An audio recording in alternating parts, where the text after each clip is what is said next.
안녕히들 주무셨어요? 예. 네, 모두들 오셔주셔서 감사합니다. 항상 이 자리에 서면 너무 두렵고 떨려요.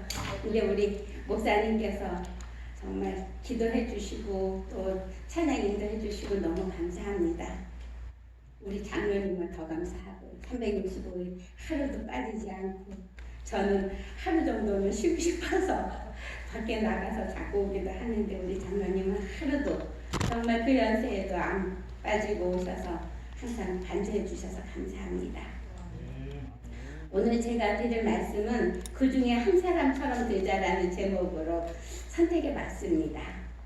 누가복음 17장 11절에서 19절에 있는 말씀입니다. 누가복음 17장 11절에서 19절 말씀입니다. 제가 낭독해 드리겠습니다.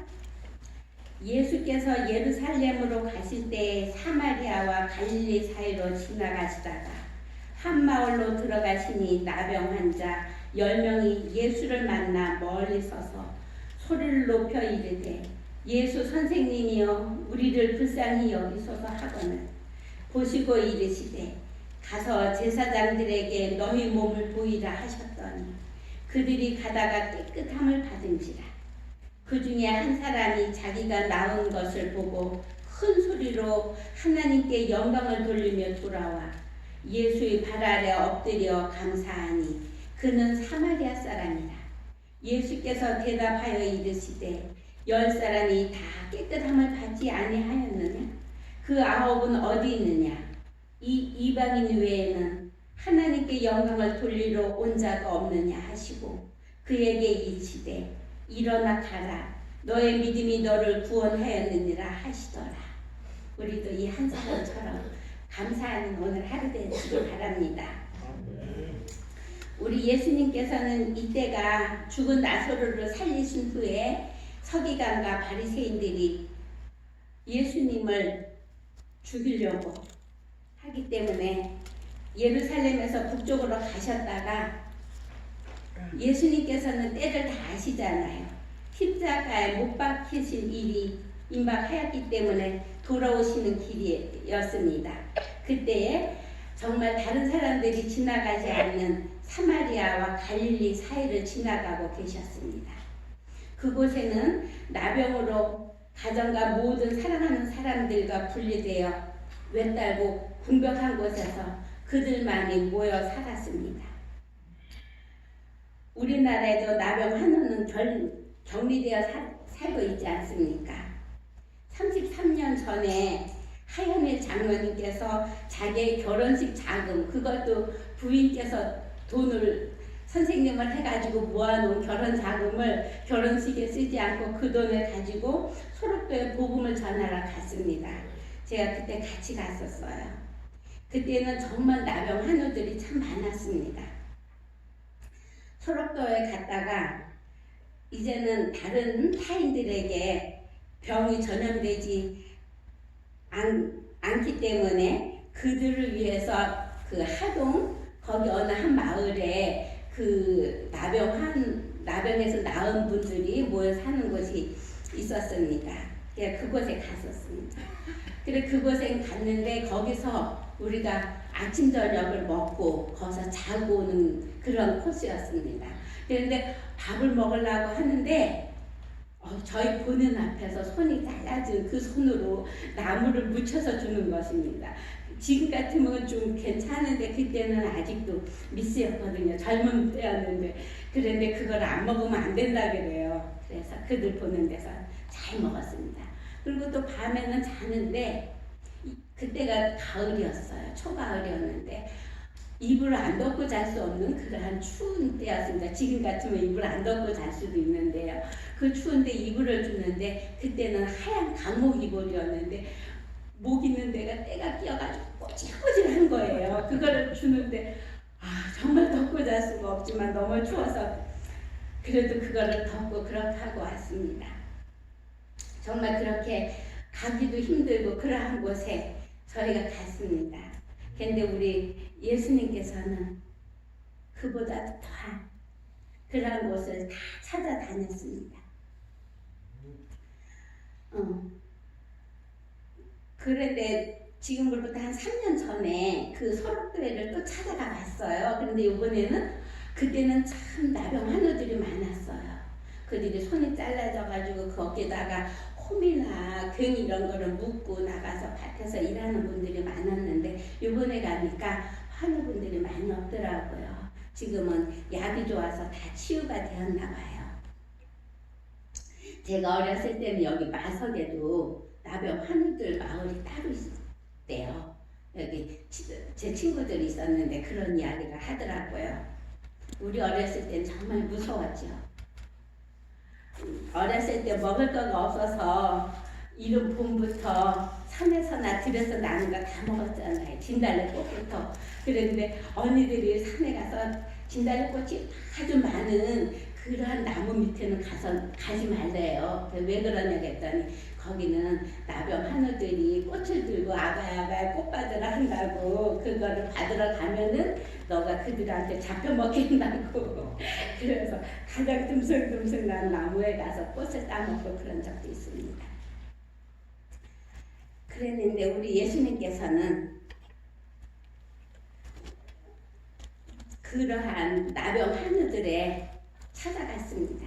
잠시 후에는 십자가에서 못 박히신 그 상황에서도 예수님께서는 한 영혼이라도 더 구원하시기 위해 모든 사람들이 회피하는 길로 누구도 그들을 만나기를 꺼려하는 영혼들을 위하여 찾아가신 것입니다. 우리는 우리가 하나님을 만나러 가는 것 같지만 우리 예수님께서는 지금 이 순간에도 우리에게 오셔서 우리가 마음의 문을 열기를 애타게 기다리고 계십니다. 나병은 저주의 병으로 누구도 고칠 수 없는 병으로 격리되어 살아야 하는 병입니다. 그런데 소문에 나사렛 예수라는 분이 나병을 고쳐주셨다고 이 외딴 곳에 사는 나병 환우들에게도 소문이 들렸습니다. 그들은 소문을 듣고 고침을 받기를 원했지만 격리되어 살고 있었기에 그 예수란 분을 만날 수가 없었습니다. 나병 환우들은 어디를 가려고 하면 부정하다 외쳐야 하기 때문에 누구도 가까이 와주지를 않았습니다. 그런데 이 환우들이 마음에 소망이 있었습니다. 혹 오늘 그 나사렛 예수님이 이곳을 지나가셨으면 그분을 한번 멀리서라도 볼 수가 있었으면 그러면 큰 소리로 그 예수님을 불러서 우리를 고쳐달라고 해볼 텐데 하고 마음으로 생각을 했을 것입니다. 예수님께서 이곳을 지나라도 가시는 길이 있어서 우리를 만나 병을 고쳐주셔서 우리도 사랑하는 가족이 있는 집으로 갈 수 있었으면 하고 생각만 하고 있었는데 예수님께서는 그들의 마음을 아시고 이 나병 환우들이 사는 마을로 그들을 찾아오신 것입니다. 이 나병 환우들은 예수님께서 그들이 부정해서 만나주지 않을까 걱정이 되어 큰 소리로 예수님을 불렀습니다. 아마 10명이 입을 합하여 큰 소리로 불렀을 것입니다. 우리를 불쌍히 여겨 주십시오. 우리를 고쳐 주십시오. 하고 큰 소리로 외쳤습니다. 예수님께서는 죄인 중에 죄인, 괴수라도 주님께 부르짖는 음성을 모두 들으시고 응답해 주십니다. 지금 이곳에서도 예수님께서는 우리가 믿고 간절히 드리는 기도를 응답해 주시려고 기다리고 계십니다. 너 이렇게 힘든데도 나를 만나러 왔구나. 누구도 너의 마음을 읽어주지 못하지? 걱정 마. 나만 믿어. 너가 이 자리에 올 수 있는 것도 내가 너를 깊은 잠에서 깨워준 것이잖아. 예수님께서는 우리의 부르짖는 소리를 더 가까이에서 들으시기 위하여 하늘에서 이 죄의 구렁텅이인 지구로 오신 것입니다. 예수님께서는 이 나병 환우들에게 마가복음 1장 40절이나 40절에서 45절에처럼 손도 안 대었습니다. 안수기도도 안 하셨습니다.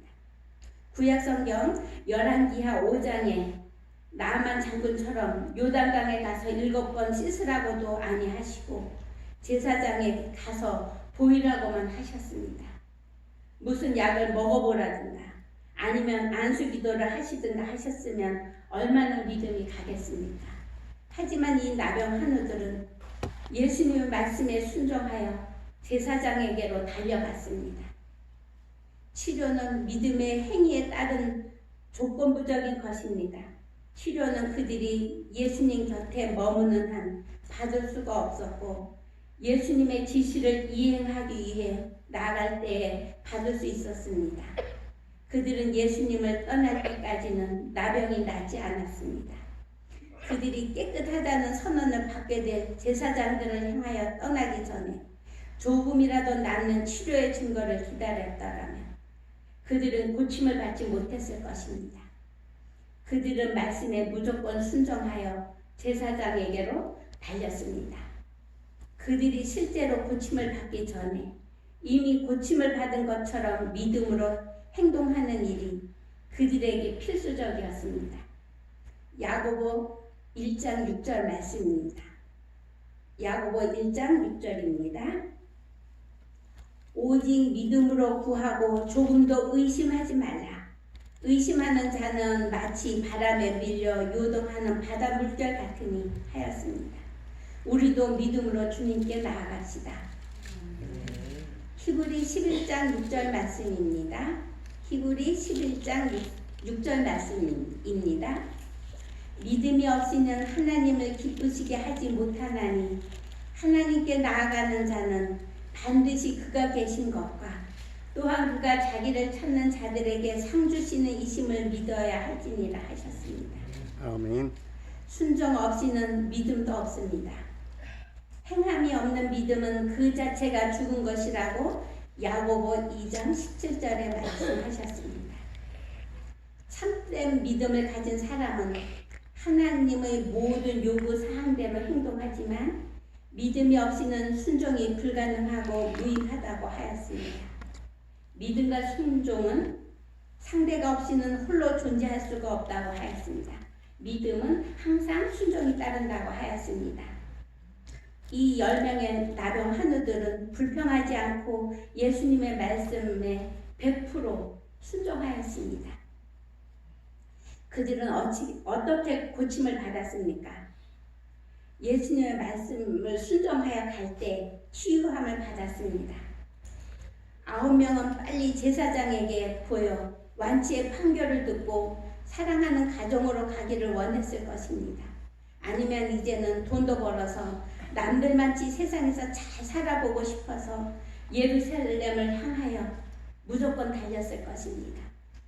세상적인 밝은 미래가 보이기 때문에 나를 치유해 주신 예수님은 안중에도 없었습니다.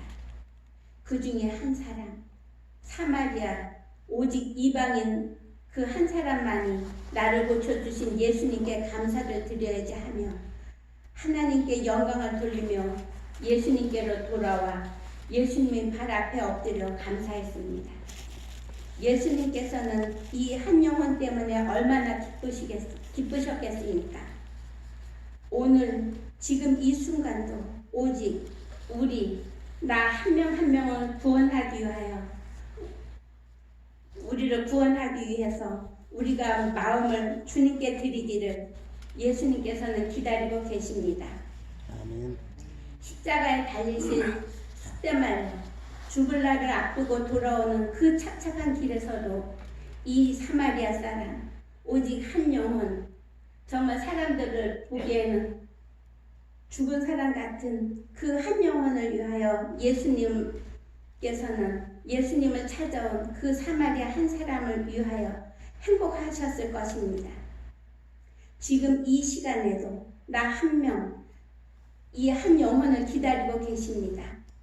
다른 9명은 저희가 아브라함의 자손들로서 고침을 받을 자격이 있다고 생각했을지 모릅니다.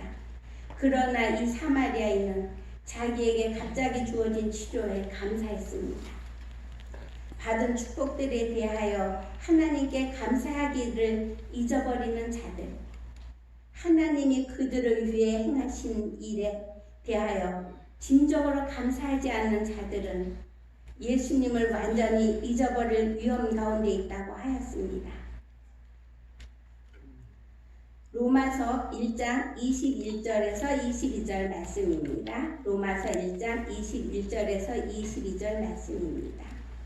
하나님을 알되 하나님을 영화롭게도 아니하며 감사하지도 아니하고 오히려 그 생각이 허망하여지며 미련한 마음이 어두워졌나니 스스로 지혜 있다 하나 어리석게 되었다고 하였습니다. 그 9명은 하나님께 크게 감사해야 했지만 그렇게 하지 않았던 것으로 보입니다. 성경 말씀에 그 9명은 어떠한 감사의 표시도 없이 그냥 끝났습니다. 누가복음 17장 19절 말씀입니다. 아까 읽은 말씀입니다. 누가복음 17장 19절입니다. 오직 사마리아 사람에게 예수님께서는 일어나 가라 너의 믿음이 너를 구원하였느니라 하였습니다. 우리도 믿음으로 우리를 치유해 주시는 예수님께 감사하며 육적으로도 완쾌함을 받고 영원한 하늘도 유업으로 받는 우리가 되기를 바랍니다. 아멘. 감사합니다. 기도드리겠습니다. 아버지 하나님, 그 나환자촌을 방문하였던 아버지 감사합니다. 오늘 이 시간도 저희를 찾아와서 저희가 아버지께 감사하다고 감사의 제단을 쌓을 것을 기다리고 계시는 예수님 감사합니다. 아멘. 아버지 하나님, 저희 아픈 부위마다 치료해 주시고 속히 완쾌함을 받게 도와주시고 저희가 완쾌함으로 감사하여 그냥 집으로 돌아가는 것이 아니라 우리 예수님께 감사하며 모든 사람들에게 예수님의 사랑을 증거하는 주님의 귀한 선교사들이 될 수 있도록 인도하여 주시옵소서. 아멘. 오늘도 이 자리에 나오지 못한 아직도 주님을 경인의 구주로 모시지 않는 주님의 피로 산 영혼들, 그들 심령 속에도 아버지 함께 하셔서 그들도 저희들처럼 아버지께 감사하며 주님을 믿을 수 있도록 인도하여 주시옵소서. 아멘. 오늘도 해가 맞도록 저희와 동행하여 주시옵기를 우리 사랑 많으신 예수님 이름 믿고 간절히 기도드립니다. 아멘.